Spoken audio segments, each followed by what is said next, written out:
Meus direitos.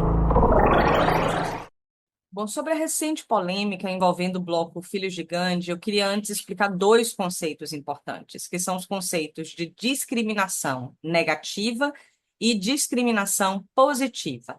A discriminação negativa, ela vai acontecer quando um tratamento desigual, ele é injustificado, ele é prejudicial para um grupo, porque é uma discriminação que reforça preconceitos, que reforça estereótipos, violências simbólicas. Então, é um tipo de discriminação que apenas vai reforçar desigualdades, que vai promover a exclusão social e a violação de direitos fundamentais. E é exatamente num contexto de enfrentamento a esse tipo de discriminação que surge o Bloco Filhos de Gandhi, né? Em 1949, a gente tem um contexto de perseguição policial contra blocos afro-brasileiros que eram tratados como grupos subversivos pela polícia. Então, as nossas leis penais, o direito penal, ele era utilizado naquele contexto histórico como um instrumento de perseguição.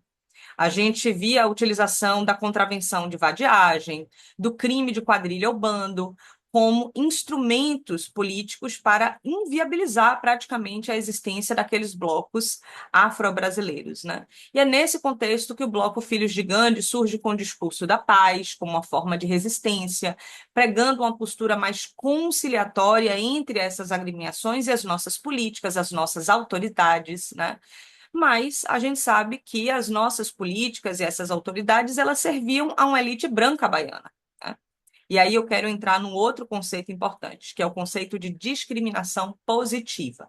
A discriminação positiva é o que a gente chama de ação afirmativa, né? Então a gente está falando de medidas que são adotadas para corrigir aquelas desigualdades históricas. Então, para corrigir desigualdades raciais, para corrigir desigualdades de gênero.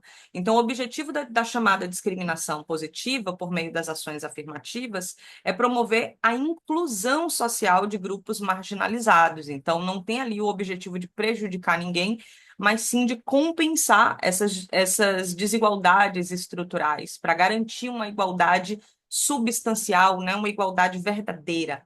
E é nesse contexto que que o Bloco Filhos de Gandhi surge com o propósito de promover uma ação afirmativa pela valorização do afoxé, pela valorização da cultura afro-brasileira, mas, por outro lado, sem brigar com essas elites, né? Sem um enfrentamento violento, sem um enfrentamento mais combativo.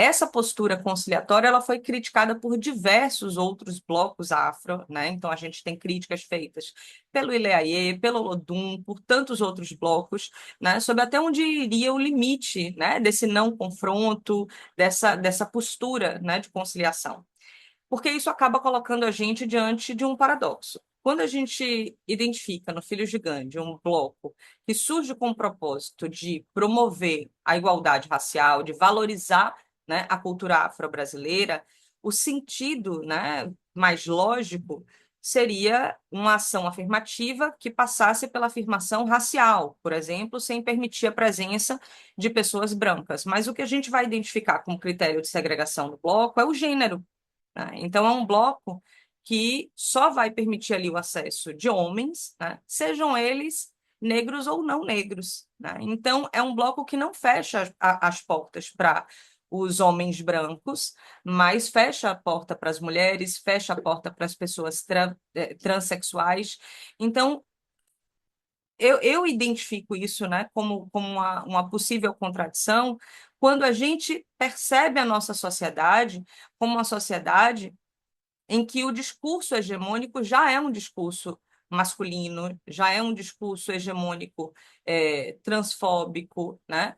LGBTQIA-fóbico. Então, que sentido faria, né, adotar práticas que afirmem, né, o que já está posto? E não é por acaso que nós mulheres observamos que os foliões de blocos que contam exclusivamente com a participação masculina, como é o caso dos muquiranas, dos filhos de Gandhi, né?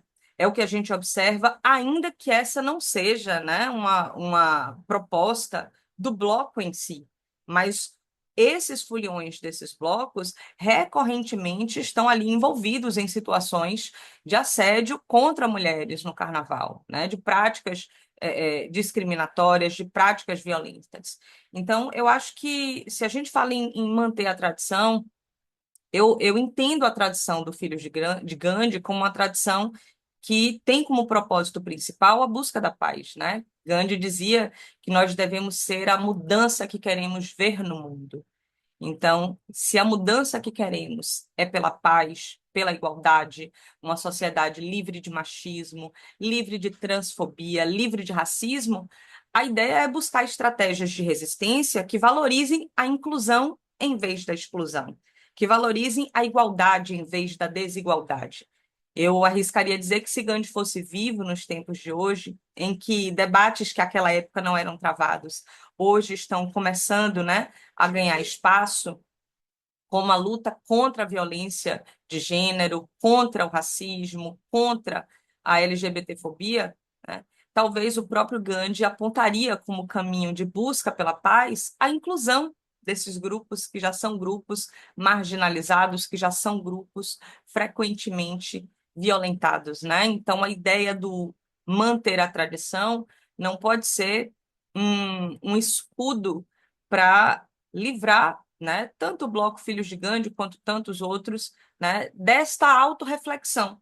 Né? Em que medida esses grupos, e aqui eu não vou me restringir aos Filhos de Gandhi, podem eventualmente reforçar, né, essas práticas hegemônicas que eventualmente são violentas. Então, a busca pela paz, ela envolve práticas de não violência. Então, não é apenas o discurso, as práticas, todas as nossas práticas devem se guiar realmente por esse propósito de busca da igualdade, de busca da inclusão social.